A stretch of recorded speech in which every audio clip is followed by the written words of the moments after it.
Welcome to Resiliency Redefined. I'm your host, Robyne, and I am thrilled to share with you information about resiliency, well-being, performance, education, business, parenting, and everything in between. I'm committed to joining you each week to talk about these big ideas and bring them into action, habits, tools, strategies, tactics that allow us to finally uncover what it takes to truly be well. And I'm just so excited that you're here.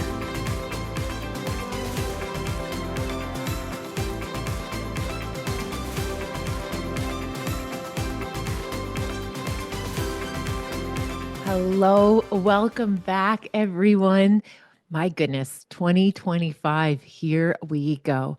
First and foremost, I want to say thank you for joining me today.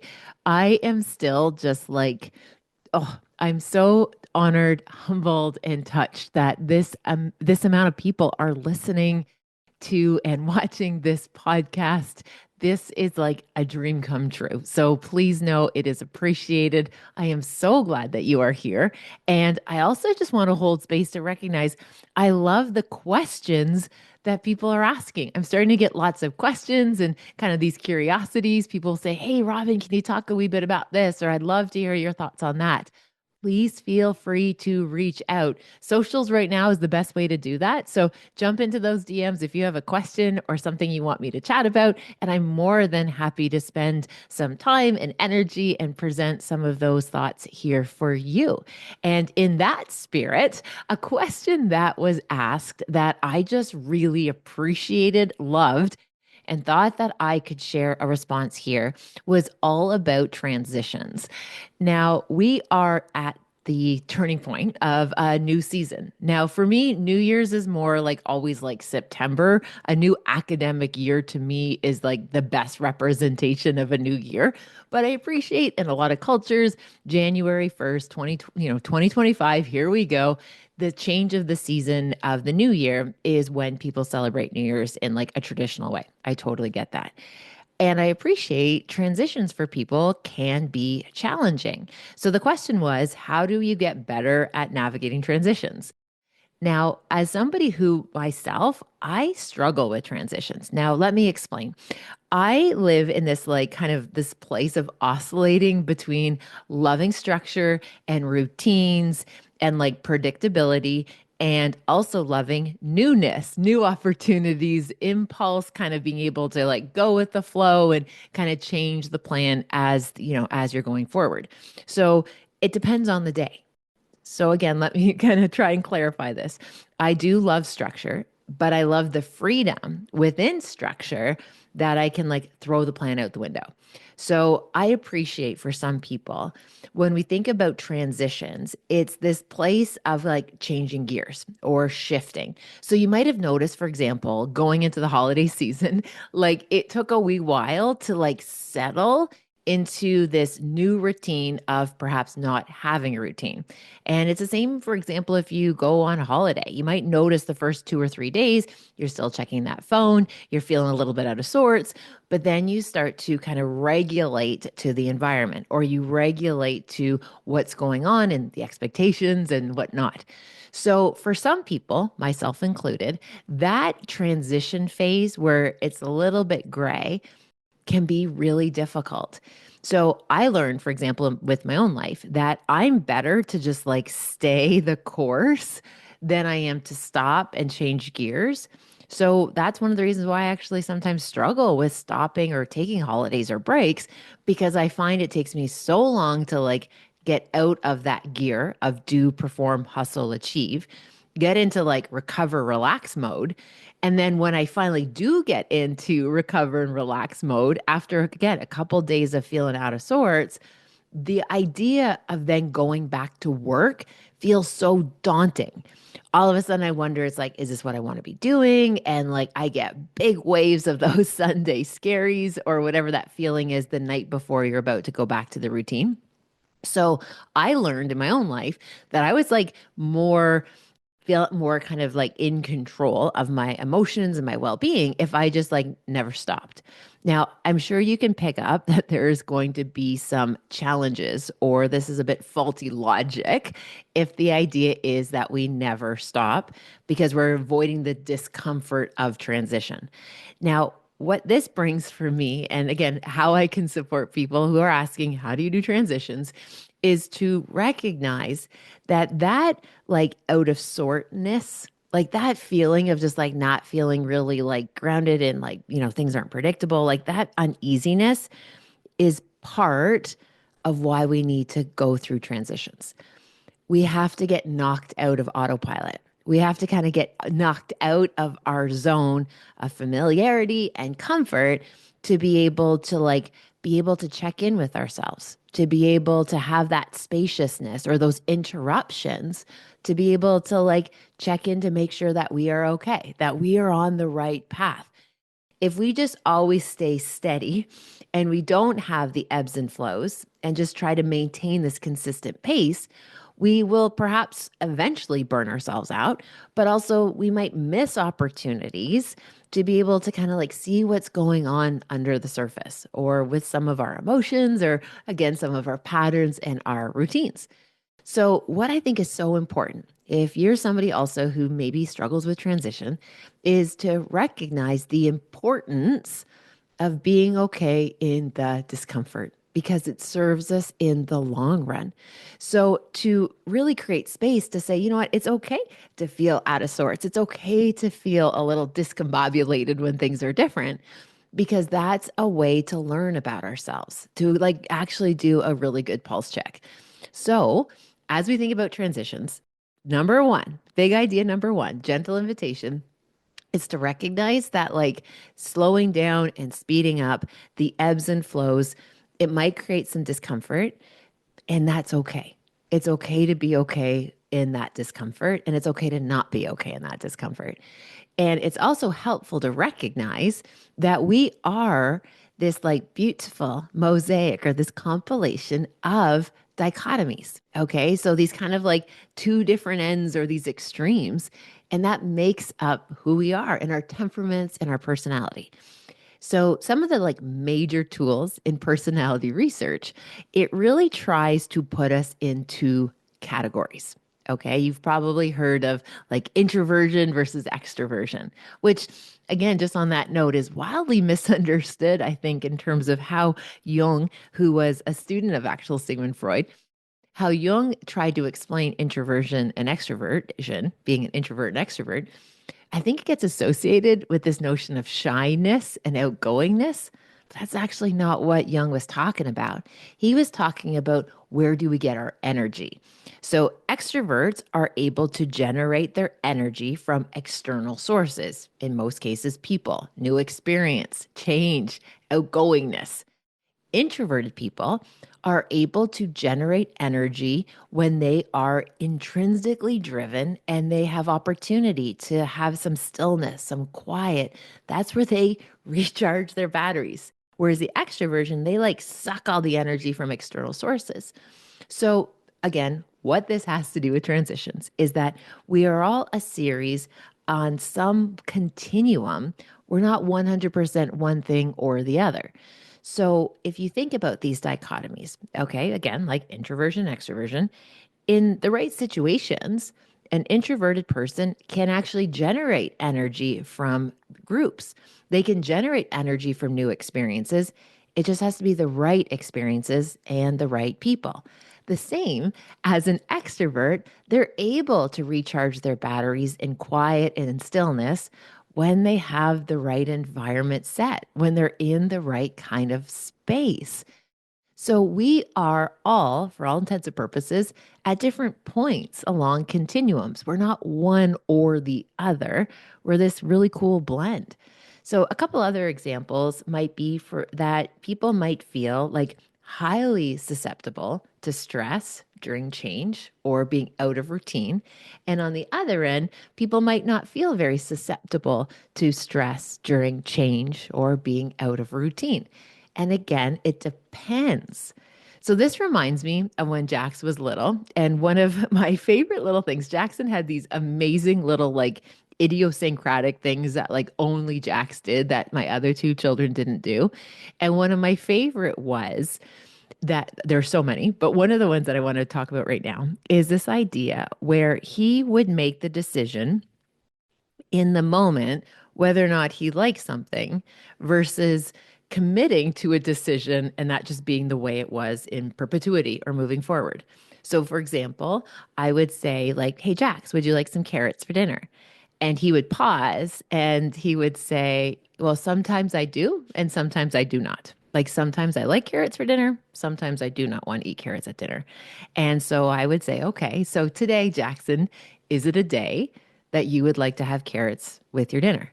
And he would pause and he would say, yes, yes, today is a day that I choose to like carrots. Or no, today's a day. Now, this didn't have to do with like this deep ingrained preference. It was more just sometimes I do and sometimes I do not. And when I think about how we navigate pretty much everything, is that again, we're going to be at varying degrees of readiness, varying degrees of sometimes I like change, sometimes I do not. Sometimes I like predictability, sometimes I like routines, and some days I do not. So, building that self awareness that allows us to, again, have the spaciousness just to check in with ourselves to say, like, hey, is this something I feel well resourced to navigate today? And again, I think you'll find that some days you do feel well resourced and some days you do not. So the next question is if you're wanting to feel more resourced to be able to, again, enjoy change or transitions or to be able to relax and unwind, decompress, what do you need?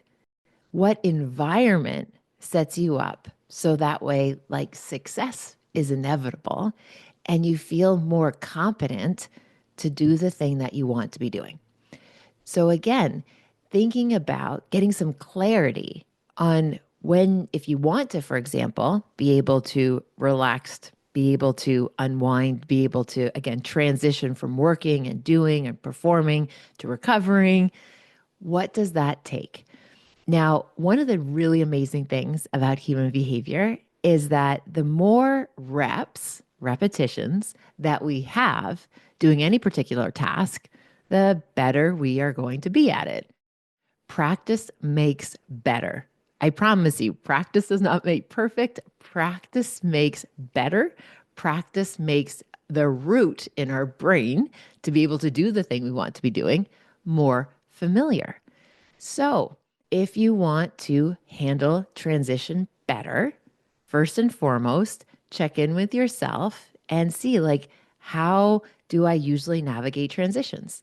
Right? Maybe those Sunday scaries are really present for you.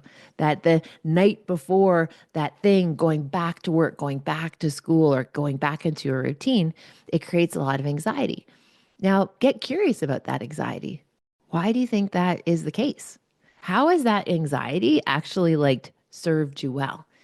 Now, one of the things that I learned when I started to do that little bit of an audit, that little bit of like an exploration, is I got nervous because, again, I didn't like the feeling of the discomfort of having to start again. I didn't like that feeling of like not being in stride right away. It's just easier to stay busy than to stop and then try to get back into pace again.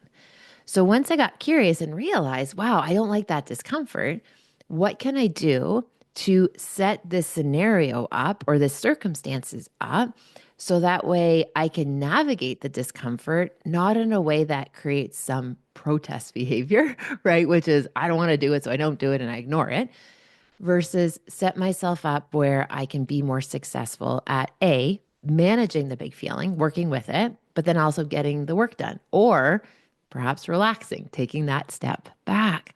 So, one of the little strategies, for example, that I learned with those big Sunday scaries, number one is to give myself time to get back up to speed. Okay, give myself enough spaciousness to build up the momentum again. So, what could that look like?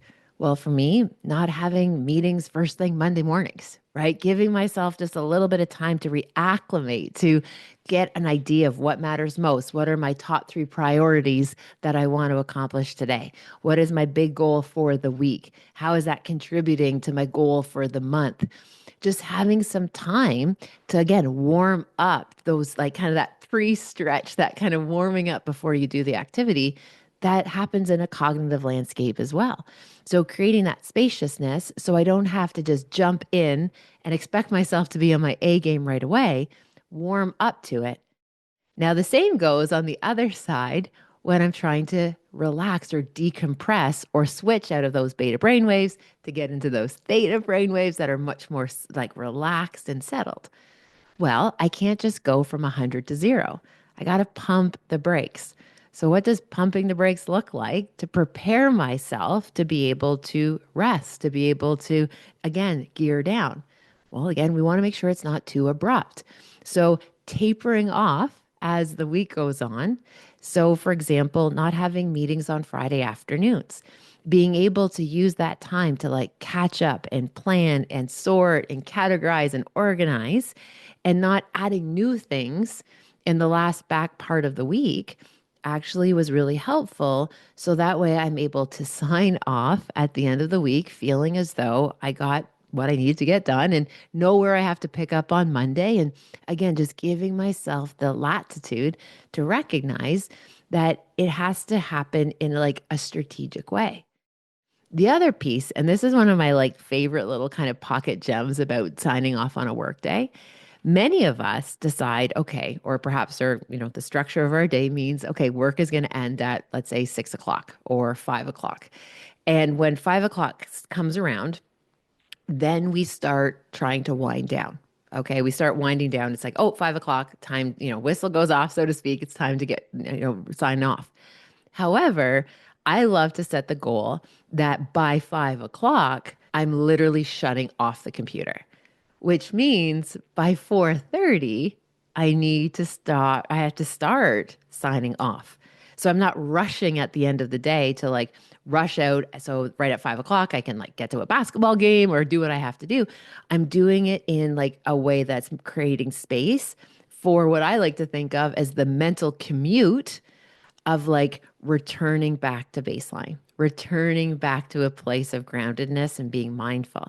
So think about, can you start wrapping up before you actually need to wrap up? So that way, when that end point comes, you feel like you crossed the finish line and you can recognize the good work. You can then go into the next thing, not feeling rushed or not feeling behind. You go in really mindful. You go in with like this opportunity to like be ready for what's next. So again, it's our readiness score that really helps there. And when we think about readiness, it's kind of neat. There's two key principles that are embedded within a feeling of readiness. Like I'm ready to get to work or I'm ready to decompress, I'm ready to relax, I'm ready to do next, whatever next is. It's preparedness and willingness. So, if we want to handle transitions well, we have to be prepared. We have to make sure that we set the table so that way success is possible. And then there's a willingness that we might, for example, have to be okay in that little bit of discomfort. Recognize, embrace those Sunday scaries for what they are. They're literally our nervous system just saying, something's about to be different. I need you to pay attention because I'm just feeling like I can't control all these moving parts. And as soon as we say to our nervous system, hey, thanks for bringing this to my attention, I realize this is going to be different. There's a different set of rules, expectations, responsibilities, and you're just trying to bring it to my attention. Thank you for letting me know. And I got this. I have a plan. And as Hannibal said from the A Team, and I'm totally dating myself here because I literally am the child that grew up on amazing 80s TV shows and movies. I love it when a plan comes together. So as soon as our nervous system sees that we have a plan and it's done its job, which is get you to notice, as soon as we say we have a plan, our nervous system says, my work here is done. Right. And then we can have that moment of just groundedness, mindfulness, and be prepared for whatever comes our way. So again, if you notice, okay, getting back into routine, like I'm feeling a little bit slow, I'm feeling a little bit sluggish, I'm just, not feeling like I'm in stride. You're not supposed to be in stride all the time. The goal is to be able to get you there in a way that you feel resourced and able to do it. Recognize it's going to be a little bumpy at the beginning and give yourself time to be able to adjust. We are wildly adaptive creatures if we give ourselves time and that spaciousness to be able to readjust, to reacclimate, to be prepared for what comes next. Now, my last gentle invitation around supporting transitions, if you notice your nervous system is really fired up and you want a way to re-regulate that nervous system very, very easily. This is simple, but it's easy to forget, but it's simple. Simply slow down. So instead of jumping back into your day, your routine, your busyness of your life, the fullness of your life, walk a little bit slower. Drive just a few kilometers, miles slower than you usually would.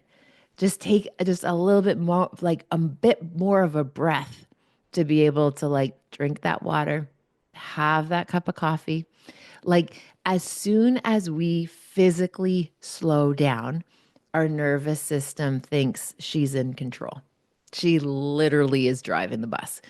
So, as you go into the busyness and the fullness of 2025 and all of the big, wild, audacious goals that you have for yourself, or perhaps you're hoping for a very simple, ordinary year, which is totally okay too, start slow. That tenderness of just starting slow and build up your momentum, it's going to make the world of a difference. So, to answer your question, my dear friend, how do you transition well? First, I don't usually. I had to learn how to do it, but by acting some of those small micro behaviors, I noticed that transitions didn't feel quite as scary. And as the last little side note, transitioning for somebody with ADHD is extra tricky. Okay. That's why it's easier to stay moving because stopping and then trying to find the momentum to get going again, it's really taxing on a cognitive level. So doing it in a gentler way, a tender way, slower. And again, that ties into that big military principle that slow is smooth and smooth is fast. So once we slow down, we get some rhythm, we get some good clarity. Then we're going to start to speed up. Then we're going to feel extra resourced. And then we're able to handle whatever comes our way. So, my dear friends, thank you for spending time listening. I hope there was a takeaway in there that you needed to hear today and that added just a little bit of ease to the fullness of your world. So, thanks again for listening, and I look forward to connecting next time. Take good care. Bye for now. Thank you for spending time with this podcast episode today. I hope you found something helpful in Resiliency Redefined. Please feel free to share it with somebody who you might think could benefit. Maybe there was something useful, something in particular that you think you could pay forward. Also, if you have a moment, please feel free to rate and review this podcast wherever you like to listen to your podcast. It means the world to me. And again, thanks for your time. Thank you for your interest. Take good care, and I'll see you next time.